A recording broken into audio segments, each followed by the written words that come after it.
नमस्कार दोस्तों, स्वागत है आपका हमारे YouTube चैनल टोटल ज्ञान में। दोस्तों, चाणक्य नीति के अनुसार अगर औरत के शरीर के ये अंग बड़े हैं तो वह बहुत भाग्यशाली होती है। जी हाँ दोस्तों, चाणक्य जी ने औरतों के किन अंगों के बारे में जानकारी दी है, इसके बारे में जानने के लिए आप यह आज का वीडियो आखिर तक जरूर देखते रहें। दोस्तों, वीडियो में आगे बढ़ने से पहले आप वीडियो को लाइक जरूर कर दें। आप हमारे YouTube चैनल पर नए हैं तो आप चैनल को जरूर सब्सक्राइब करें ताकि आपको हमारे चैनल पर ऐसा ही ज्ञान सबसे पहले प्राप्त हो सके।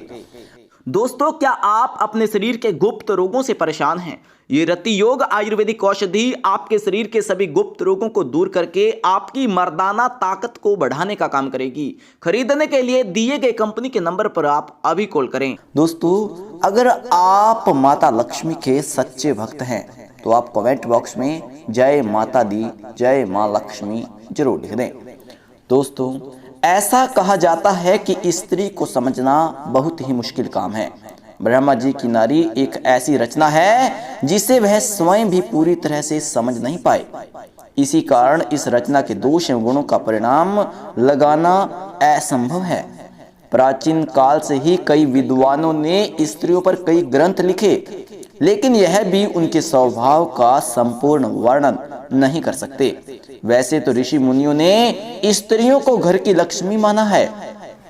किसी भी घर का वैभव उस घर में रहने वाली स्त्री के चरित्र और उसके श्रृंगार से ही समझा जा सकता है। कहा जाता है कि अगर घर को स्त्री स्वर्ग बना सकती है तो उसमें यह क्षमता होती है कि वो पथभ्रष्ट होने पर उस घर को नरक भी बना देगी। शास्त्रों में स्त्रियों के कई लक्षणों के बारे में बताया गया है। कुछ लक्षण स्त्रियों के चरित्रहीन होने की ओर इशारा करते हैं तो कुछ लक्षण भाग्यशाली होने की ओर भी इशारा करते हैं। ऐसा ही एक प्राचीन ग्रंथ है समुद्र शास्त्र। इस ग्रंथ में मनुष्य के शरीर के अंगों की रचना के आधार पर उसका स्वभाव एवं उसके भविष्य के बारे में जानने की विधि बताई गई है। इस ग्रंथ में भाग्यशाली स्त्री के लक्षणों के बारे में बताया गया है जिनसे उस स्त्री के बारे में काफी कुछ जाना जा सकता है। तो दोस्तों, आपको बताते हैं कि भाग्यशाली स्त्रियों के कुछ लक्षण। दोस्तों, पिता के मुख के समान जो औरत होती है उसके बारे में समुद्र शास्त्र में कहा गया है कि अगर किसी पुरुष का मुख उसकी माता के समान या उस औरत का मुख उसके पिता के समान हो तो वह अत्यंत शुभ और सौभाग्यशाली होती है। ऐसी स्त्री कपट से रहित और परिवार को जोड़कर रखने वाली होती है। जीवा लक्ष्मण, जिस स्त्री की जीभ लंबी होती है और रंग लाल और कोमल हो तो वह मधुर वाणी बोलने वाली होती है तथा ऐश्वर्य भोगने वाली होती है। ऐसी स्त्री के घर में होने से सुख, समृद्धि और वैभव की प्राप्ति होती है।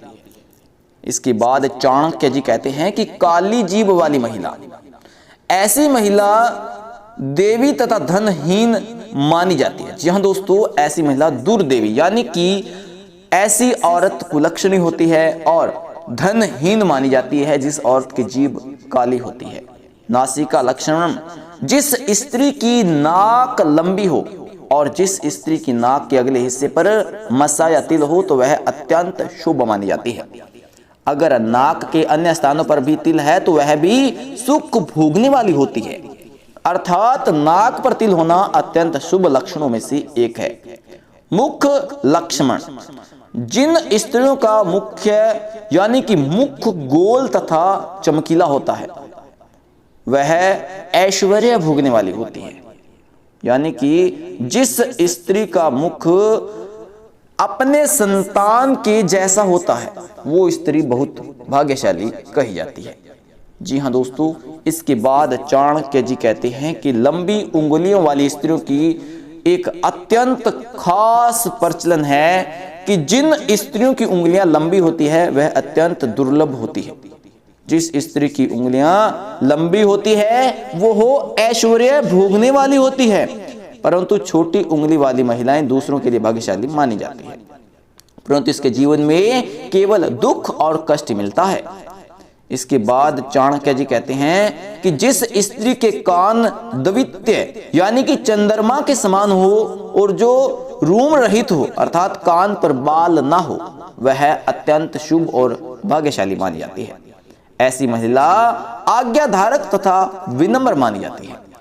होठ के लक्षण, जिस स्त्री के होठ लाल हो, होठ के ऊपर का हिस्सा दलदार हो और मुख गोल हो, वो श्रेष्ठ फल प्राप्त करने वाली होती है।